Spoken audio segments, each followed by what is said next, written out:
জমকালো অনুষ্ঠানের মধ্যে দিয়ে উন্মোচিত হলো অনূর্ধ্ব-15 জাতীয় ফুটবল লিগের লোগো। তৃণমূল থেকে ফুটবলার তুলে এনে পাইপলাইন সমৃদ্ধ করার লক্ষ্য আয়োজকদের। পাশাপাশি পরিচর্যার অভাবে আর যেন কোনো ফুটবলার হারিয়ে না যায় সেই দিকেও থাকছে বাড়তি নজরদারি।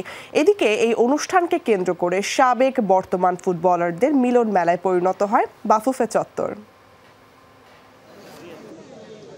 অনূর্ধ্ব-15 জাতীয় ফুটবল লিগের লোগো উন্মোচন অনুষ্ঠানকে কেন্দ্র করে বাফুফে যেন পরিণত হয়েছিল বর্ণিল মিলন মেলায়। দীর্ঘ ছুটি কাটিয়ে ক্যাম্পে ফেরা নারী সাফজয়ী সদস্যদের উপস্থিতি কেড়েছে বাড়তি আলো।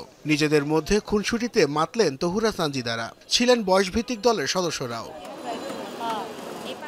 বাফুফের এফসিএ ডিপ্লোমা কোর্স শুরু করা জামাল ভুঁইয়া, মামুনুল সহ অনুষ্ঠানে অংশ নেন অন্যরা। হঠাৎ পুরুষ দলের হেড কোচ হ্যাভিয়ার ক্যাব্রেরার উপস্থিতি তৈরি করে চমক। দীর্ঘদিন পর শীর্ষে দেখা পেয়ে আলিঙ্গনে জড়ান জামাল ভুঁইয়াকে। কুশল বিনিময় করেন উপস্থিত সকলের সাথে। জমকালো অনুষ্ঠানের মাধ্যমে উন্মোচিত হয় তারুণ্যের উৎসবের অনূর্ধ্ব-15 জাতীয় ফুটবল লিগের লোগো উন্মোচন।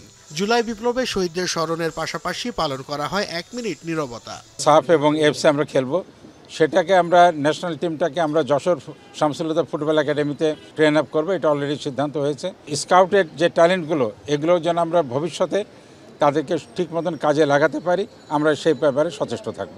বাংলাদেশের কোনো ট্যালেন্ট অনাদরে অবহেলায় আর হারিয়ে না যায়। আমরা তাদেরকে একেবারে সারা দেশ থেকে খুঁজে খুঁজে খুঁজে খুঁজে বের করে নিয়ে এসে ইনশাল্লাহ জাতির সামনে উপস্থাপন করব। প্রধান উপদেষ্টা মোহাম্মদ ইউনূসের আহ্বানে পুরো বাংলাদেশে খেলাধুলা ছড়িয়ে দেওয়ার কথা জানান যুব ও ক্রীড়া মন্ত্রণালয়ের সচিব রেজাউল মাকসুদ জাহিদি। এই ধারা অব্যাহত রাখার অঙ্গীকার লীগ কমিটির চেয়ারম্যান মঞ্জুরুল করিমের। আমরা চাচ্ছি আমাদের এই তরুণ সমাজকে তাদের প্রযুক্তি সহায়তায় জনবান্ধব এবং কর্মমুখী জনশক্তি হিসেবে গড়ে তোলার জন্য আন্ডার 15-এর যে প্লেয়ার যেগুলি আমরা পেয়েছি, সেখান থেকে তাদেরকে আমরা যদি ভালো নার্সিং করতে পারি, ইনশাল্লাহ আমাদের ন্যাশনাল টিমের পাইপলাইনে তারাই থাকবে। 25 জানুয়ারি থেকে মাঠে গড়াতে যাচ্ছে এবারের আসর। আঞ্চলিক পর্ব থেকে 11টি ও আয়োজক হিসেবে নোয়াখালী খেলবে সরাসরি মূল পর্বে। নাসিফ শুভ, যমুনা স্পোর্টস, ঢাকা।